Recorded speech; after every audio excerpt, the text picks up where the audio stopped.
मासूम से दो भाई अपना खेल छोड़कर माँ के पास आ गए। उनके मासूम लहजे में एक सवाल था, अम्मा तुम्हें याद नहीं, आज ईद है, जरा बाहर आकर देखो तो सही। मोहल्ले के लड़के लड़कियां नए नए कपड़े पहनकर कितना खुश हो रहे हैं और हम दोनों ने तो अभी तक नए कपड़े भी नहीं पहने। क्या इसका मतलब यह है कि हम आज ईद नहीं मनाएंगे?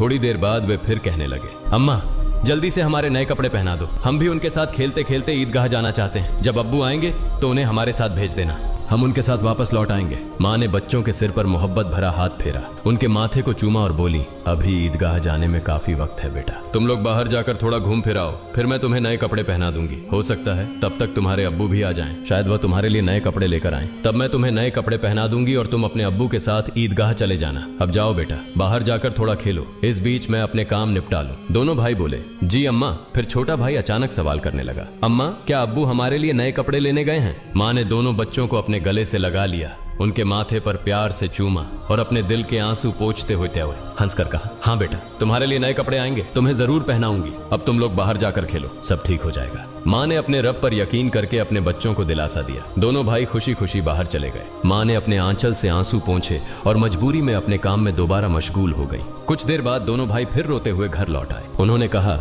अम्मा वे लोग हमें अपने नए कपड़े दिखाकर चिढ़ा रहे हैं। वे कहते हैं, देखो तुम्हारे पास हमारे जैसे नए कपड़े नहीं हैं, अगर होते तो तुम इन्हें जरूर पहनते। वे कहते हैं कि हमारे अब्बू कैसे हैं जो ईद के दिन भी हमारे लिए नए कपड़े नहीं लाए। वे हमें ईदगाह चलने को कह रहे हैं और बोल रहे हैं जल्दी से नए कपड़े पहन कर आओ, अगर आना है। वे खजूर के पेड़ के नीचे खड़े हैं और तब तक हमारा इंतजार करेंगे जब तक हम नए कपड़े पहनकर उनके साथ न चले। अम्मा अब्बू अभी तक क्यों नहीं आए? अम्मी हमें जल्दी से नए कपड़े पहना दो ताकि हम आपके साथ ईदगाह जा सकें। मासूम बच्चों की इस गुजारिश को सुनकर अम्मी अपने जज्बातों पर काबू नहीं रख सकी। आंसू रोकना उनके लिए बड़ा मुश्किल हो गया, लेकिन बच्चे अम्मी को मजबूती से गले लगाकर खामोशी से उनकी ओर देख रहे थे। सब्र खो चुकी अम्मी अपने बच्चों को अपने सीने से लगाकर सिसक सिसक कर रोने लगी। कुछ ही पल में खुद को संभालते हुए अम्मी ने आंसू पोंछे और चेहरे पर जबरन एक हल्की मुस्कान लाते हुए बोली, अभी ईदगाह जाने का वक्त नहीं हुआ है। बेटा तुम लोग इतनी जल्दी क्यों कर रहे हो? नमाज के लिए अभी काफी वक्त है। इस दौरान बाहर जाकर थोड़ा घूम फिर आओ और देखो तुम्हारे अब्बू कहाँ हैं, उन्हें ढूंढ कर ले आओ। तब तक मैं अपना बाकी काम निपटा लेती हूँ, थोड़ा सा ही काम बचा है। अगर तुम्हारे अब्बू नए कपड़े लाते हैं तो मैं तुम्हें बहुत खूबसूरती से तैयार कर दूंगी, फिर तुम मिठाई खाकर अपने अब्बू के साथ ईदगाह जाओगे, ठीक है? दोनों भाइयों ने कहा, जी अम्मी। अम्मी ने अपने दिल को मजबूत करते हुए बच्चों को तसल्ली दी, लेकिन जैसे ही उन्होंने बच्चों के मासूम चेहरों की तरफ देखा, उनकी आंखों में आंसुओं का सैलाब उमड़ पड़ा। बच्चों को अपनी हालत का अंदाजा न हो, इस डर से अम्मी एक कमरे से दूसरे कमरे में जाती रही। इधर दोनों मासूम भाई परेशान होकर अम्मी अम्मी कहते हुए अम्मी के पास आए।